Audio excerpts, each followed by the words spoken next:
Hello everyone.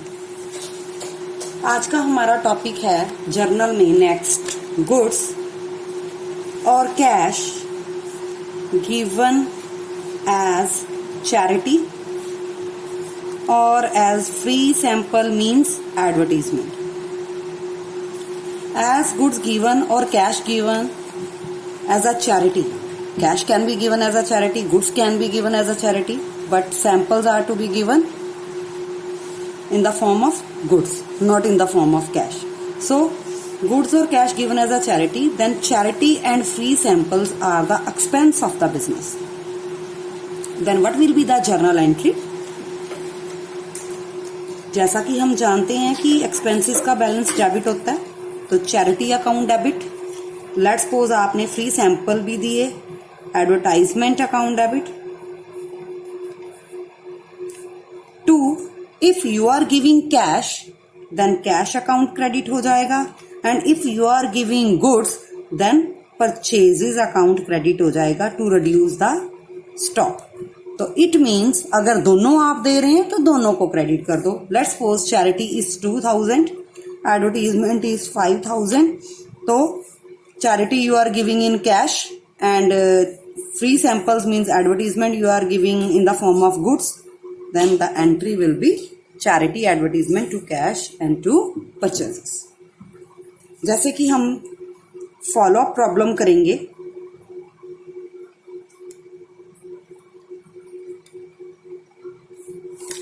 Fifteen आपकी book की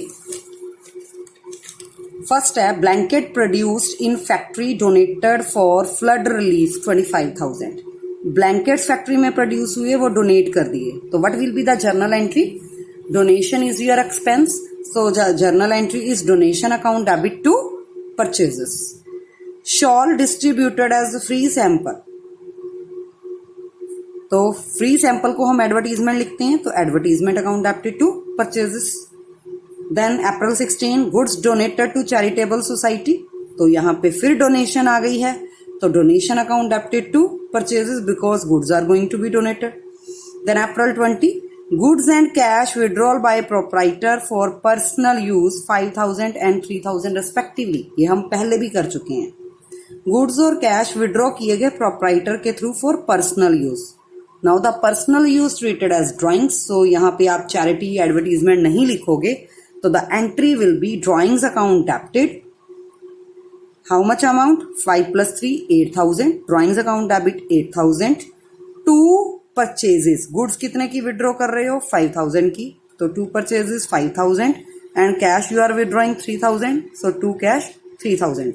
Then what will be the journal entry of April 20? मैं सिर्फ April 20 की करा रही हूँ, बाकी verbal कर ली हमने.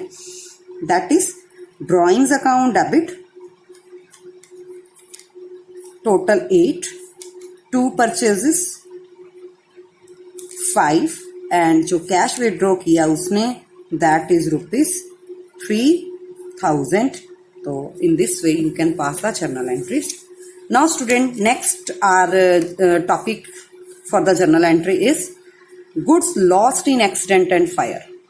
goods किसी एक्सीडेंट में या कहीं आग लगने से खत्म हो गई हैं, डिस्ट्रॉय हो गई हैं, तो इन दैट केस जैसा कि आप सबको पता है कि अगर गुड्स डिस्ट्रॉय हो रही हैं, गुड्स लॉस्ट हो रहा है, तो ऑटोमेटिकली जैसे हम अभी भी करके आए हैं कि डोनेशन दी गुड्स की या एड दी गुड्स की, तो परचेजेस को क्रेडिट करेंगे टू रिड्यूस द परचेजेस.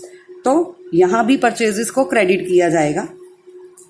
जितनी गुड्स ड्यू टू फायर और एक्सीडेंट लॉस हुआ है, तो that is the loss of the business. तो लॉस ड्यू टू एक्सीडेंट, उसको क्या किया जाएगा? डेबिट किया जाएगा, क्योंकि लॉस को डेबिट करते हैं. ठीक. If there is a total loss, तो टोटल लॉस को हम डेबिट कर देंगे. If there is some amount that we are receiving from the insurance company, तो उस तरीके से ट्रीटमेंट होंगे. अब इस ट्रीटमेंट को मैं एक क्वेश्चन के थ्रू आप लोगों के साथ डिस्कस करूंगी. लाइक फॉलो अप 16 है हमारे पास.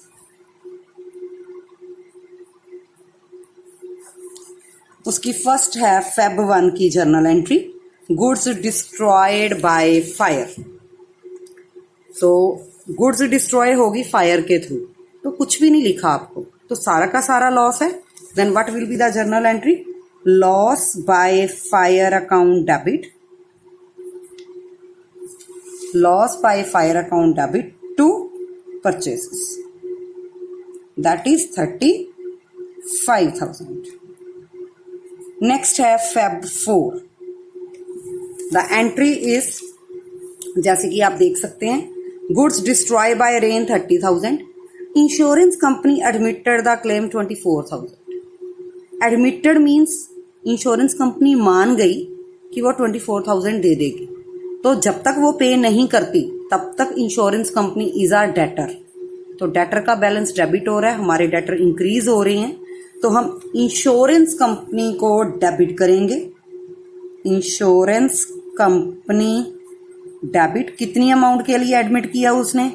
24 के लिए, टू परचेजेस। लॉस हमारी कितनी गुड्स का हुआ है? 30,000। तो 30,000 का स्टॉक हमारा रिड्यूस हो गया, तो 30,000 से परचेजेस क्रेडिट करेंगे।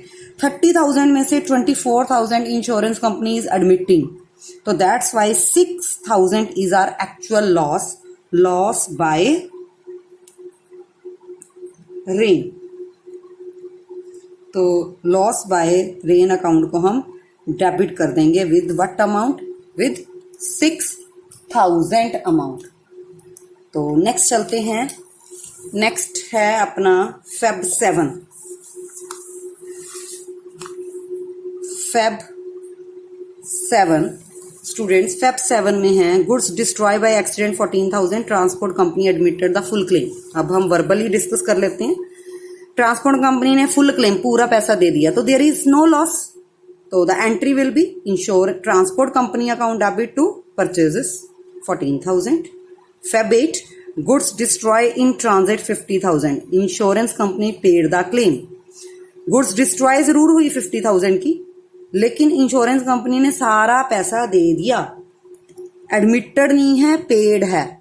तो अगर इंश्योरेंस कंपनी पे कर रही है सारी amount, then all will be debited in bank account. तो bank account debit to purchases 50,000 because there is no loss, so loss को डेबिट नहीं करेंगे। Cash stolen from cash box, cash box में से कैश चोरी हो गया, तो हम करेंगे loss by theft account debit to cash account. Loss हुआ 40,000 का, कहीं से मिला नहीं है, तो entry will be loss by theft account debit to cash. Cash इसलिए क्योंकि cash is going to reduce due to theft. Next Feb 27 goods destroy by fire 15,000, insurance company paid the claim. यहां भी पेड लिखा है, तो bank account debit 13,000 क्योंकि वो हमें पैसे मिल गए हैं। लॉस बाय फायर 2,000 क्योंकि 15,000 की गुड्स डिस्ट्रॉय हुए, 13 मिल गया क्लेम, 2,000 का loss. So bank account debit 13,000, loss by fire 2,000, to purchases 15,000। Feb 23 goods destroy by rain. Destroy by rain तो लॉस हो रहा है पूरा, कुछ भी रिसीव नहीं हो रहा, तो loss by rain account debit to purchases account 45,000। Next है बेटा Feb 25 national insurance company admitted the claim for the above goods. Above goods means these one. अब हमने फेब 23 में एंट्री करी loss by rain account debit to purchases 45,000।